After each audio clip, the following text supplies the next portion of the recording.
ایک نعت کا اشعار ہے جو ہم بچپنے سے سنتے چلے آ رہے ہیں، وہ قوالی بھی ہے۔ عرش اولا سے اعلیٰ پیارے نبی کا روزہ، یہ ہم لوگ سنتے آ رہے ہیں۔ اور ظاہر سی بات ہے، اور مسئلہ یہ کہ اتنے فتنے یہاں ہو چکے ہیں، اور جو شرک بدعت کا رونا رو کے پتہ نہیں کتنے مسلمانوں کو بھٹکا چکے ہیں۔ تو میرے ذہن میں بھی اتفاق سے کئی سال پہلے کی بات ہے، میرے ذہن میں بھی یہ بات، میں یہ سن رہا تھا تو ایک دم میرے ذہن میں نے بولا یار یہ کیا، عرش تو اللہ کا مقام ہے، اللہ کا گھر ہے۔ ہمارے ذہن میں، سب کے ذہنوں میں یہی نا کہ اللہ کا گھر جو ہے وہ عرش ہے، وہ اللہ کا مقام ہے، وہ اللہ وہاں پہ رہتا ہے۔ تو میں بھی ذرا تھوڑا سا وہ ہو گیا، ذہن چلایا نا میں نے، تو عقل جو چلائے گا تو وہ زیادہ ہر جگہ عقل نہیں چلتی ہے، ماں باپ کے معاملے میں بھی عقل نہیں چلتی ہے، ان کی محبت میں ان کی خامیاں نہیں تلاش کرنے کی کوشش کرتے ہیں کہ اماں ایسی ہے تو ابا کی آنکھ ایسی ہے تو نہیں۔ تو ہر جگہ عقل نہیں چلے گی، عقل چلے گی تو آپ بھٹک جاؤ گے۔ عقل چلانا تو دنیاوی معاملات میں چلاؤ نا، سائنسی معلومات خیر چھوڑو، یہ علیحدہ موضوع ہے یہ۔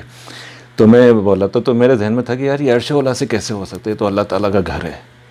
تو میں بڑا ڈسٹرب رہا کافی دنوں تک نا کہ یار حضور صلی اللہ علیہ وسلم کا روزہ کیسے ہو سکتا ہے عرش سے اعلیٰ، اللہ کے گھر سے اعلیٰ۔ اچھا خیر، تو میں ڈسٹرب تھا، تو میں والد صاحب سے میں نے پوچھ ہی لیا ایک دن، میں نے بولا والد صاحب سے، میں نے بولا میں تھوڑا سا ڈسٹرب ہوں پاپا، یہ کیا، یہ سمجھ میں نہیں آئی میری بات کہ عرش اولا سے کیسے اعلیٰ ہو سکتا ہے۔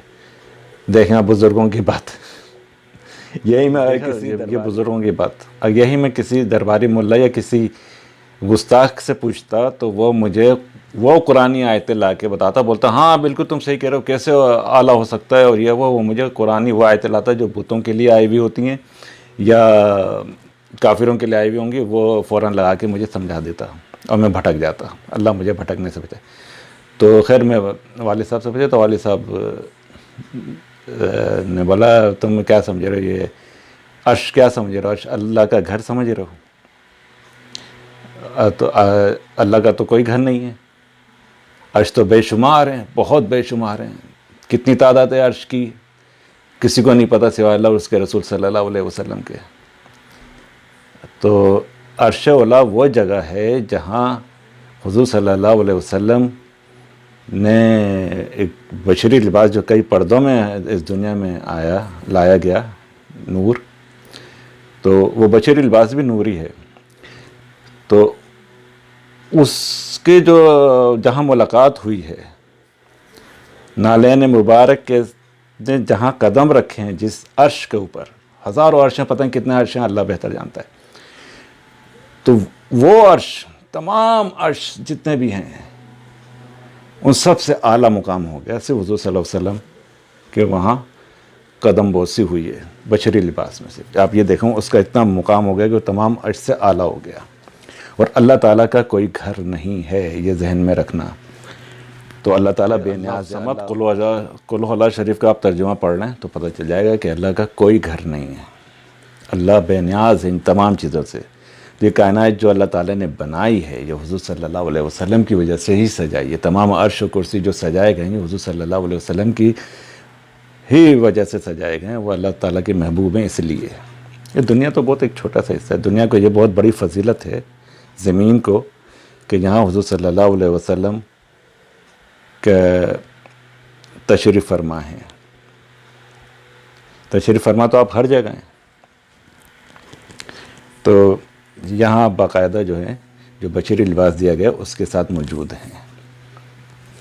تو ظاہر سی بات ہے وہ جگہ جہاں آپ ایک دفعہ جو آپ تشریف لے گئے، صرف نالین مبارک بھی وہاں پہ ٹچ ہوئی، وہ جگہ مقدس ہے، بہت بڑی ہے، یا وہ جگہ جہاں آپ صلی اللہ علیہ وسلم جہاں موجود ہیں۔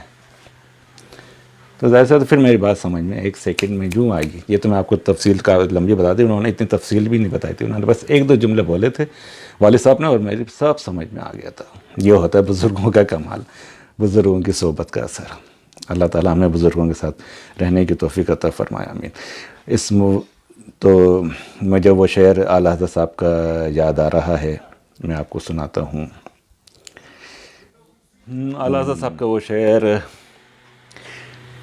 وہی لامکاں کے مکی ہوئے سر عرش تخت نشیں ہوئے، وہی لامکاں کے مکیں ہوئے، سر عرش تخت نشیں ہوئے، وہ نبی ہیں جس کے ہیں یہ مکان. تمام کائنات عرش و کرسی سب یہ جو سجائی گئی ہے حضور صلی اللہ علیہ وسلم کے لیے سجائی گئی ہے، اور وہی اس کے مالک ہیں. اللہ تعالیٰ نے ان کو مالک بنایا ہے، بے شک یہ ہمارا ایمان یقین ہے. وہ نبی ہیں جس کے ہیں یہ مکان، وہ خدا ہے جس کا مکان نہیں. اللہ بے نیاز ہے، اللہ الصمد.